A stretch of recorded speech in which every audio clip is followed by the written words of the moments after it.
فلا تظلموا فيهن أنفسكم وقاتلوا المشركين كافة كما يقاتلونكم كافة واعلموا أن الله مع المتقين. صدق الله العظيم. میرے محترم دوستوں، میرے بھائیوں، آج نماز مغرب کے مختصر بعد رجب کا چاند نظر آیا۔ رجب سے متعلق کچھ باتیں احادیث سے ثابت ہیں اور کچھ باتیں ایسی ہیں جو عوام میں بے سروپا مشہور ہو گئی ہیں، اور کچھ اس مہینے میں بدعات اور رسومات بھی جاری ہو گئی ہیں۔ بحیثیت مسلمان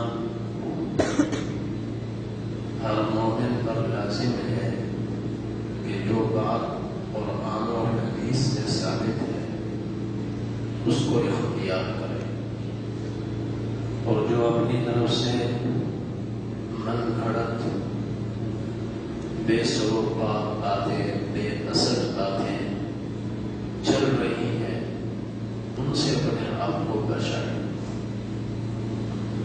اس لیے کہ دین تو مکمل ہو چکا۔ الیوم اکملت لکم دینکم واتممت علیکم نعمتی ورضیت لکم الاسلام دینا۔ اللہ تعالیٰ نے دین مکمل فرما دیا۔ حضرت ابو بکر صدیق رضی اللہ عنہ نے فرمایا قد انقطع الوحش، وحی کا سلسلہ بند ہو گیا۔ تو اللہ تعالیٰ نے دین مکمل فرما دیا، وحی کا سلسلہ بند ہو گیا۔ اب جس طرح حضور پاک صلی اللہ علیہ وسلم دین ہمیں دے کر گئے، اس میں نہ اضافہ ہو سکتا ہے نہ اس میں کمی ہو سکتی ہے۔ تو اس مہینے کے متعلق پہلے میں ان چند باتوں کا ذکر کروں گا جو باتیں اس مہینے سے متعلق قرآن یا حدیث سے ثابت ہیں۔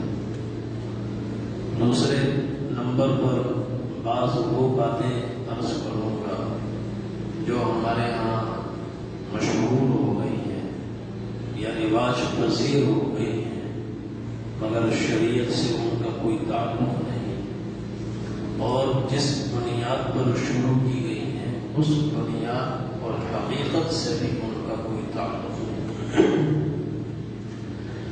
پہلی بات کہ رجب کا مہینہ یہ بڑا ہی محترم مہینہ ہے۔ اللہ جل جلالہ نے اس مہینے کو محترم مہینوں میں سے شمار فرمایا ہے۔ قرآن کریم کی یہ آیت ہے سورۃ التوبہ کی آیت نمبر 36، اس میں اللہ تعالیٰ فرماتے ہیں ان عدت الشہور عند اللہ 12 شہرا فی کتاب اللہ یوم خلق السماوات والارض منها 4 حرم۔ کہ اللہ تعالیٰ کے یہاں سال کے کل 12 مہینے ہیں۔ یہ 12 مہینے کوئی آج سے نہیں ہے، 1400 سال سے نہیں، بلکہ اس وقت سے ہیں جب سے اللہ جل جلالہ نے زمین و آسمان کو پیدا فرمایا، ان کا نظام چلایا۔ اربوں سال سے اللہ نے سال کے 12 مہینے متعین فرمائے، اور پھر ان 12 مہینوں میں فرمایا منها 4 حرم، 4 مہینے محترم ہیں، 4 مہینے محترم ہیں۔ ذلك الدین القیم، فرمایا یہی سیدھا دین ہے۔ فلا تظلموا فیہن انفسکم، ان مہینوں میں اپنے اوپر ظلم نہ کرو، ان مہینوں میں اپنے اوپر ظلم نہ کرو۔ پھر اس آیت کی تشریح نبی کریم صلی اللہ علیہ وسلم نے فرمائی۔ قریش کفار ان 4 مہینوں کا احترام کرتے تھے، لیکن ان کو اپنی جگہ سے کبھی ہلا دیتے تھے، کبھی آگے کر دیتے، کبھی پیچھے کر دیتے، اور چونکہ ان پر زمانے جاہلیت میں عرب پر جنگی جنون ہر وقت سوار رہتا تھا، تو لڑتے رہتے اور جب وہ فتح کے قریب پہنچتے، مہینہ ختم ہوتا، آگے محترم مہینہ آ جاتا، تو محترم مہینے میں وہ بھی احترام کرتے تھے، تلوار نیاموں میں ڈال دیتے تھے، تو اب وہ جیتنے کے قریب ہوتے تھے، اوپر سے محترم مہینہ آ جاتا، تو اگر دشمن کو ایسے ہی چھوڑ دیتے تو دشمن اس مہینے میں پھر تیاری کرتا، پھر دوبارہ مقابلہ شروع ہوتا، تو وہ کیا کہتے اس مرتبہ ذوالقعدہ آگے چلا گیا ہے، وہ ربیع الاول میں آئے گا، لہذا یہ ربیع الاول ہے، ذوالقعدہ آگے چلا گیا، تو آگے پیچھے کرتے رہتے تھے اپنے مفادات کے لیے۔ تو زمین تو مہینوں کے نام اپنی جگہ سے ہلے ہوئے تھے۔ جس سال نبی کریم صلی اللہ علیہ وسلم نے حج فرمایا، اتفاق سے لوگوں کے اندر بھی مہینے اسی نہج پر واپس آ گئے جس نہج پر اللہ جل جلالہ نے زمانہ پیدا فرمایا تھا، مہینے مقرر فرمائے تھے۔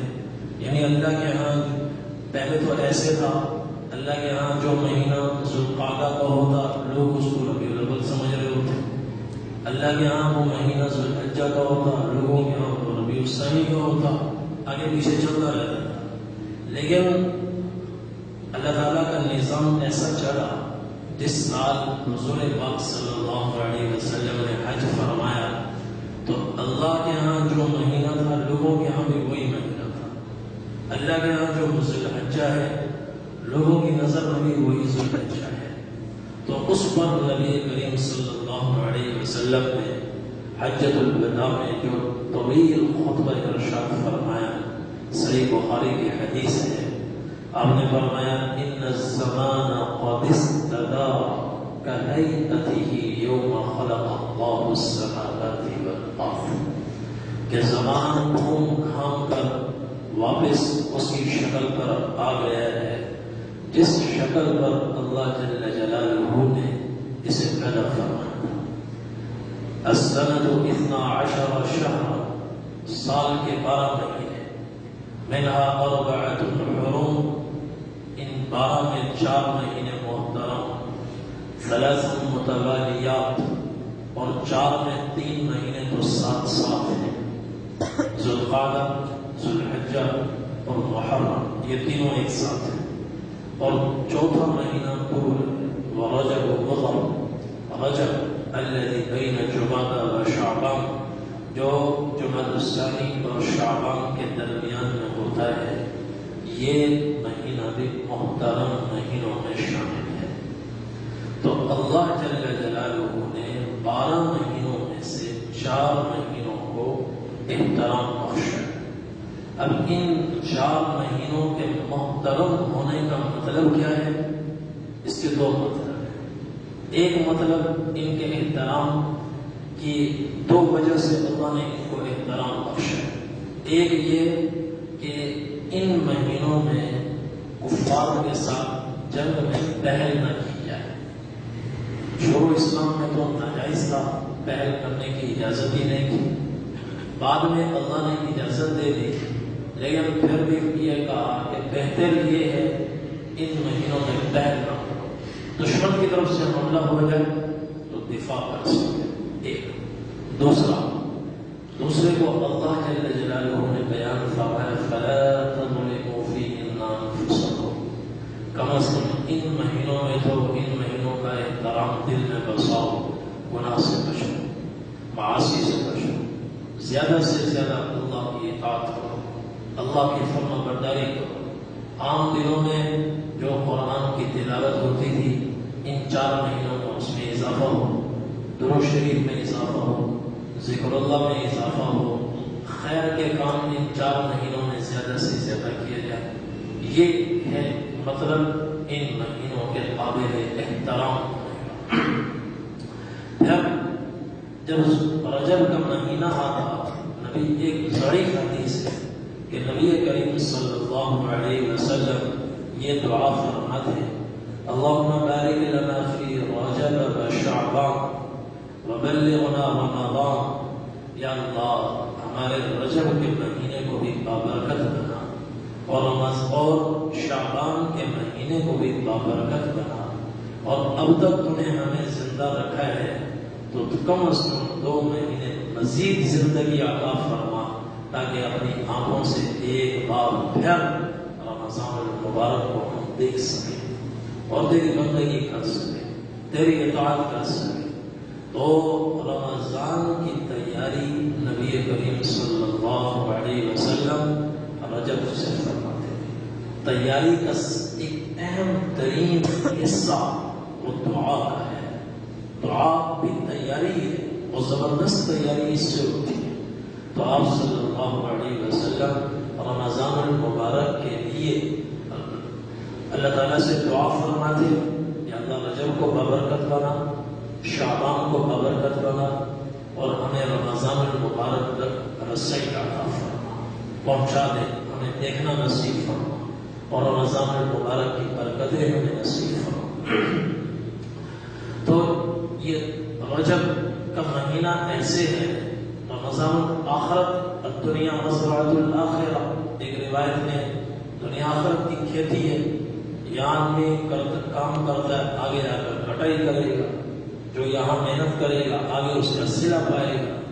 تو ایسے ہی یہ رجب یہ بھی کھیتی کا زمانہ ہے۔ آپ رجب کو رمضان کے ساتھ یوں سمجھیں کہ رجب مہینہ ہے بیجائی کا، زمین کا لیول کرو، ٹریکٹر چلاؤ، ہل چلاؤ اور بیج ڈالو۔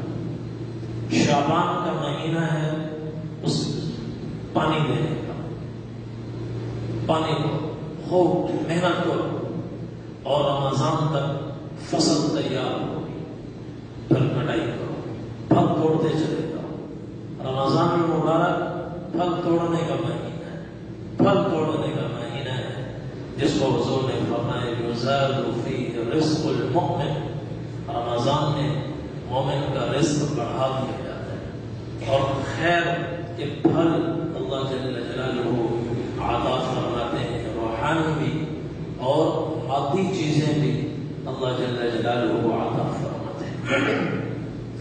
اور رجب کے مہینے میں محترم مہینوں کے متعلق ابو داؤد شریف کی ایک روایت ہے، روزہ رکھنا بھی ثابت ہے، لیکن اس روزے کا تعلق صرف رجب کے مہینے سے نہیں ہے، روزے کا تعلق محترم مہینوں سے ہے، اور محترم مہینے 4 ہیں، وہ ذوالقعدہ، ذوالحجہ، محرم اور رجب۔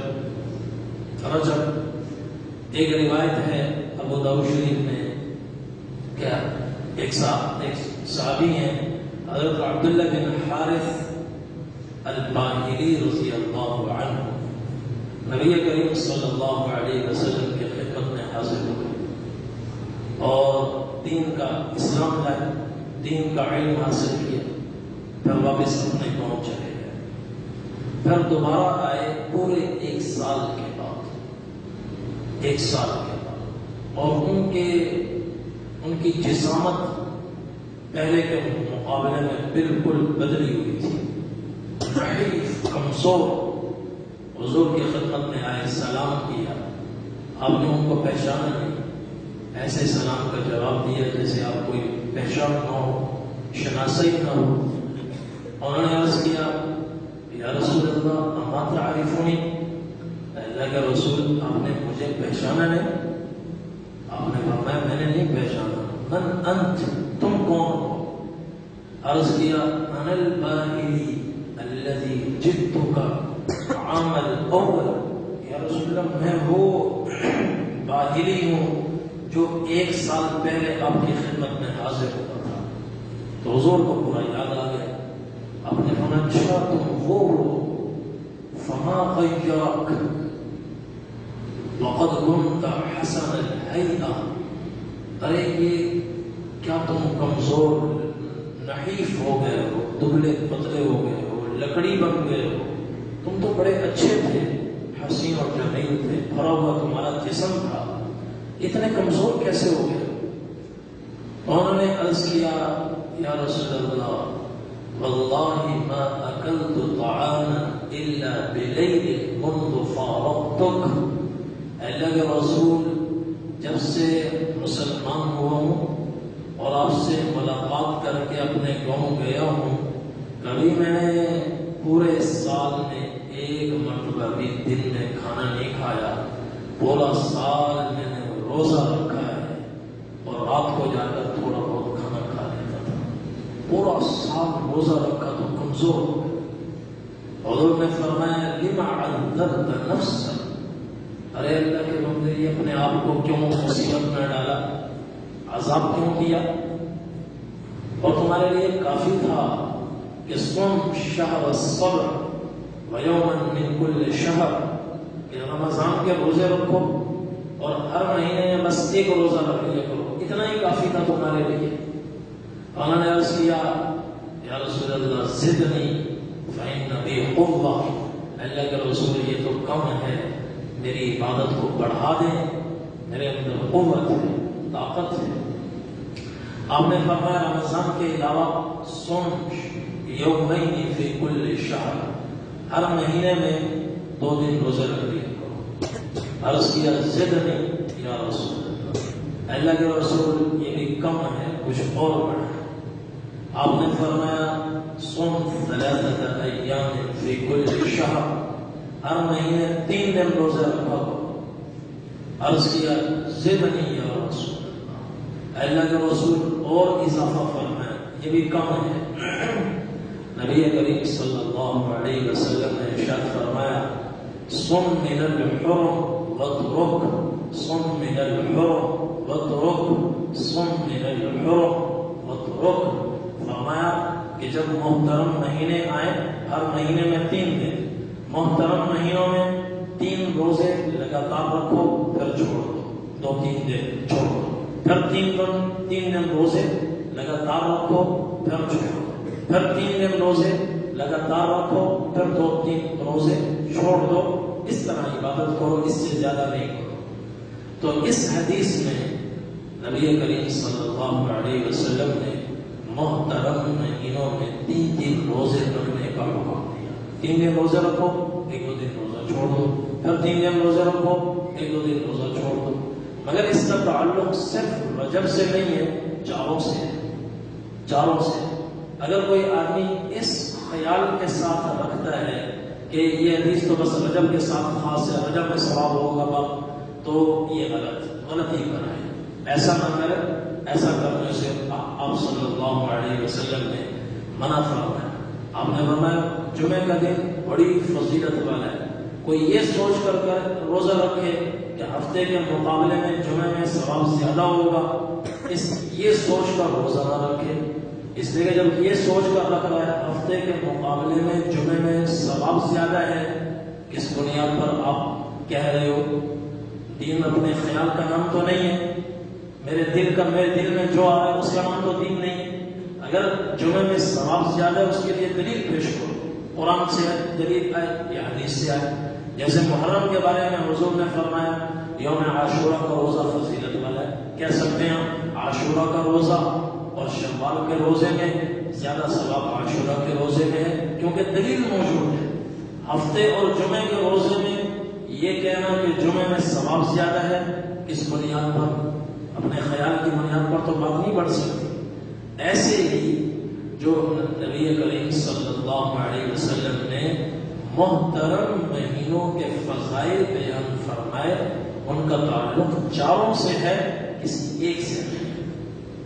پھر رجب کے مہینے میں زمانے جاہلیت میں دستور تھا، لوگ رجب کے مہینے میں قربانی کیا کرتے تھے اور وہ قربانی پیش کرتے تھے بتوں کے نام پر، زمانہ جاہلیت۔ اور جب اسلام آیا تو آپ صلی اللہ علیہ وسلم نے صحابہ کرام کو حکم دیا قربانی کرو مگر اللہ کے لیے، رجب میں قربانی کرو مگر اللہ کے لیے، اور اس قربانی کو کہا جاتا تھا عتیرہ۔ چنانچہ جامع ترمذی کی روایت ہے، نبی کریم صلی اللہ علیہ وسلم نے ارشاد فرمایا، یا ایھا الناس ان علی کل اہل بیت فی کل عام اضحیۃ وعتیرہ هل تدرون ما العتیرہ هی التي تسمونها الرجبیہ۔ آپ نے فرمایا، اے لوگو، سال کے اندر تم پر 2 قربانیاں لازم ہیں، ایک ذی الحجہ کی قربانی جو عید کے دن ہوتی ہے، اور دوسری عتیرہ۔ فرمایا عتیرہ جانتے ہو کسے کہتے ہیں؟ یہ وہی قربانی ہے جس کو تم لوگ رجبیہ کہتے ہو، رجب کے مہینے میں ہوتی تھی۔ یہ شروع اسلام میں تھی، بعد میں یہ منسوخ ہو گئی، اور نبی کریم صلی اللہ علیہ وسلم نے حجۃ الوداع میں علی الاعلان ارشاد فرمایا، لا فرع ولا عتیرہ، نہ اسلام میں فرع والی قربانی ہے نہ عتیرہ والی قربانی، یہ منسوخ ہو گیا۔ اب صرف جو قربانی واجب ہے وہ وہی 10 ذی الحجہ ایام اضحیہ والی قربانی واجب ہے، رجب کی کوئی قربانی واجب نہیں۔ چنانچہ علامہ ابن تیمیہ رحمۃ اللہ علیہ فرماتے ہیں کہ لوگوں میں جو طرح طرح کی روایات رجب کے حوالے سے مشہور ہیں، رجب کے حوالے سے، خاص طور پر رجب کے حوالے، یہ تمام روایات موضوع ہیں، مکذوب ہیں، جھوٹی ہیں، من گھڑت ہیں۔ رجب کے حوالے سے کوئی خاص حدیث ثابت نہیں، صحیح سند کے ساتھ کوئی۔ آج صبح ابھی رجب کا چاند میں نے بتایا، مغرب کا میں نے سلام پھیرا تو بلکہ سنتوں سے میں نے سلام پھیرا تو کھڑکی میں سے دیکھا رجب کا چاند نظر آیا، وہیں بیٹھے بیٹھے تو میں نے دعا کی، اللہم اہلہ علینا بالجبن والایمان والسلامۃ والاسلام والتوفیق لما تحب وترضى ربی ربک اللہ۔ تو ابھی آج 30 جمادی الثانی ہے، رجب یکم رجب کل سے شروع ہو رہی ہے۔ آج صبح کسی کا میسج آیا ہے، اس میں لکھا ہوا تھا کہ جو رجب کا پہلا روزہ رکھے گا اس کے 3 سال کے گناہ معاف، جو دوسرا روزہ رکھے گا 2 سال کے گناہ معاف، جو تیسرا روزہ رکھے گا 1 سال کے گناہ معاف، اس کے بعد جو جتنے روزے رکھے گا ہر روزے پر 1 مہینے کے گناہ معاف ہوں گے، 1 مہینے کے گناہوں کا کفارہ ہوگا۔ یہ روایت کہیں سے ثابت نہیں، صحیح سند کے ساتھ۔ یہ موضوع ہے، مکذوب ہے، من گھڑت ہے، ایسی لوگوں میں مشہور ہو گئی، اور ان روایات سے بچنا ضروری ہے۔ بات وہ لیں جو صحیح سند سے ثابت ہو، رسول اللہ صلی اللہ علیہ وسلم سے ہم تک صحیح سند کے ساتھ پہنچی ہو، تو ایسی کوئی روایت صحیح سند کے ساتھ ہم تک نہیں پہنچی جس کا تعلق صرف رجب کے مہینے سے ہو، رجب کے مہینے سے کوئی فضیلت ہو، روزے کی فضیلت یا کسی اور عمل کی فضیلت۔ میں نے عرض کیا روزوں کی فضیلت ہے تو وہ صرف روزے کی وجہ سے ہے، وہ کسی بھی دن رکھ لو، جب وہ رجب میں رکھ لو یا صرف یہ جمادی الثانی میں رکھ لو، یا اس مہینے کو روزوں کے حوالے سے اگر کوئی عظمت ہے تو وہ محترم مہینوں کے حوالے سے ہے، تو وہ بھی فضیلت ایسی ہے جو اگر محترم مہینوں والی رجب کے لیے فضیلت ہے تو وہی فضیلت ذی الحجہ کے لیے بھی ہے، ذی القعدہ کے لیے بھی ہے، اور محرم کے لیے بھی ہے۔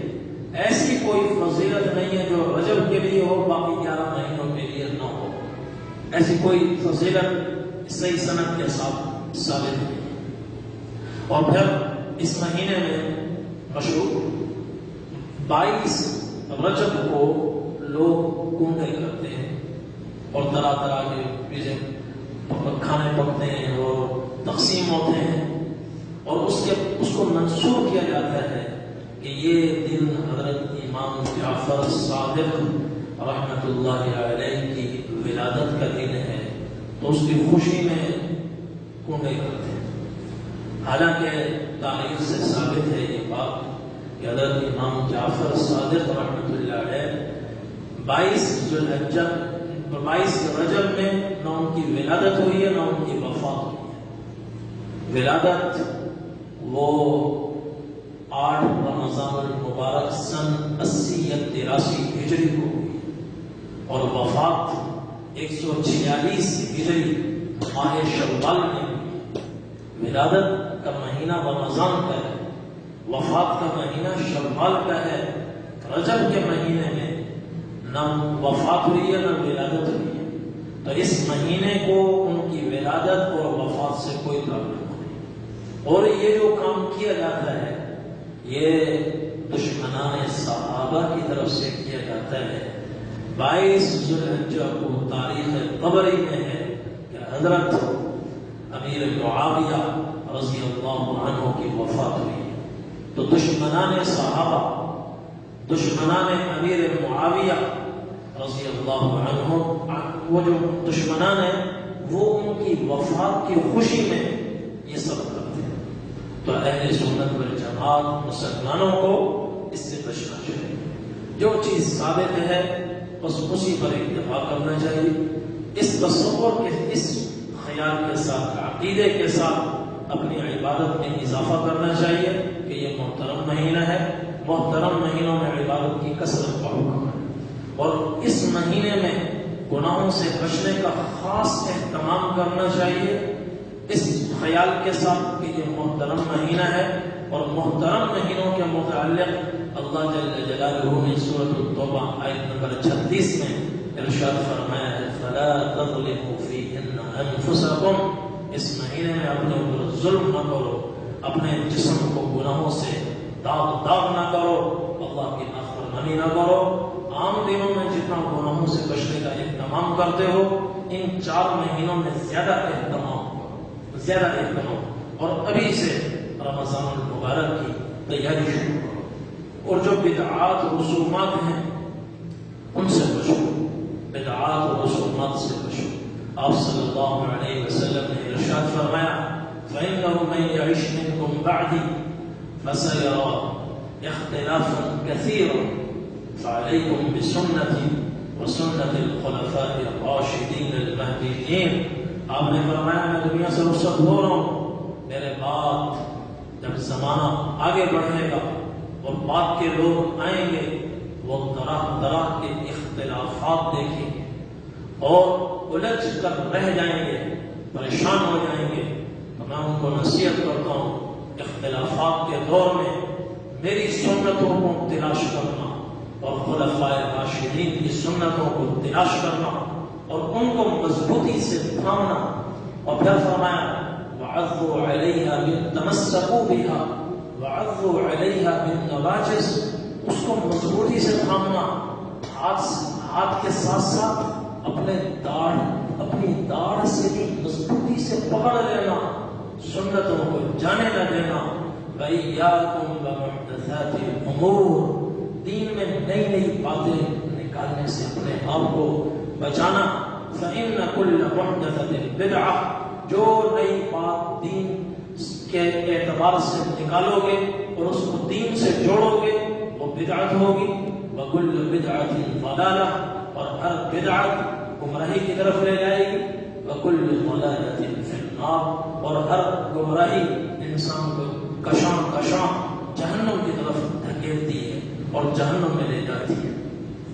اور دوسری روایت میں نبی کریم صلی اللہ علیہ وسلم نے ارشاد فرمایا ما احدث قوم بدعۃ الا رفع مثلها من السنہ، جس قوم میں کوئی ایک بدعت آتی ہے دوسری طرف سے ایک سنت نکل جاتی ہے۔ ایک بدعت ہے سنت ہے، سنت ہے۔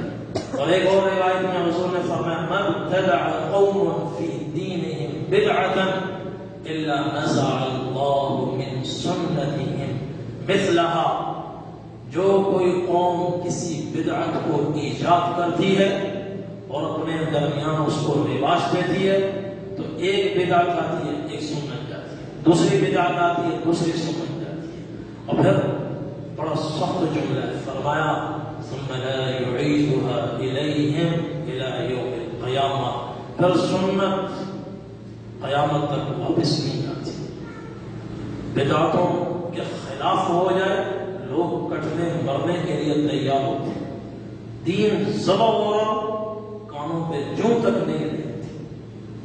تو آج ہم نے آباء و اجداد اور معاشرے کی رسوم کو جس طرح سینے سے لگایا ہوا ہے اور اس پر جان دے رہے ہیں، اپنی توانائیاں صرف کر رہے ہیں، اس کا آدھا حصہ بھی اگر ہم اپنی توانائیاں سنت رسول، سنت خلفائے راشدین مہدیین پر صرف کرتے اور اعتصام بالکتاب و سنت پر صرف کر دے تو کب سے معاشرہ اللہ کا بلی بن چکا ہوتا اور ہماری کایا پلٹ چکی ہوتی۔ تو اور پھر حضور نے فرمایا جب بدعت آنے سے سنت جا رہی ہے، دونوں چیزیں جمع نہیں ہو سکتی۔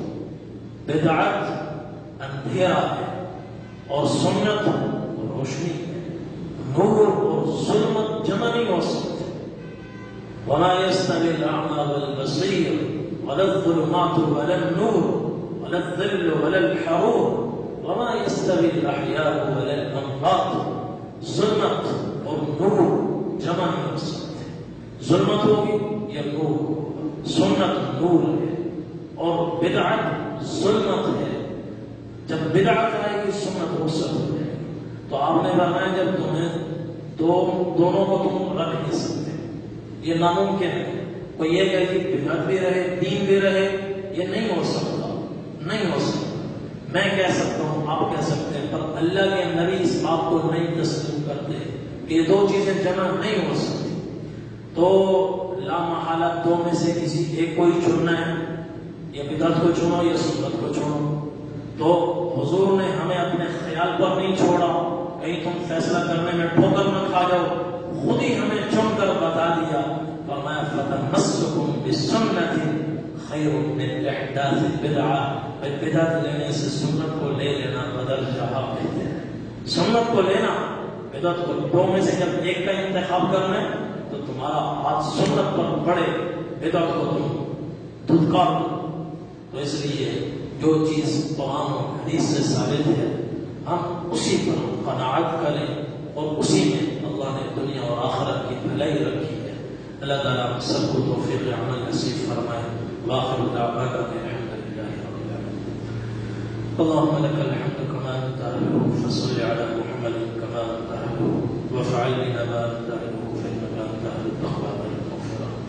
ربنا آتنا في الدنيا حسنة وفي الآخرة حسنة وقنا عذاب النار۔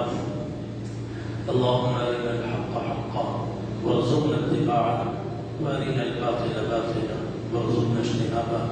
اللهم زدنا ولا تنقصنا، وأكرمنا ولا تهنا، وأعطنا ولا تحرمنا، وآثرنا ولا تؤثر علينا، وأرضنا وارض عنا۔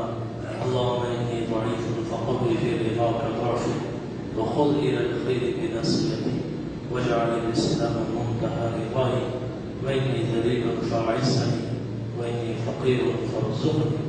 اللهم إنا نسألك الهدى والتقى والعفاف والغنى، وصلى الله تعالى على خير خلقه محمد وعلى آله وأصحابه وأهل بيته أجمعين برحمته۔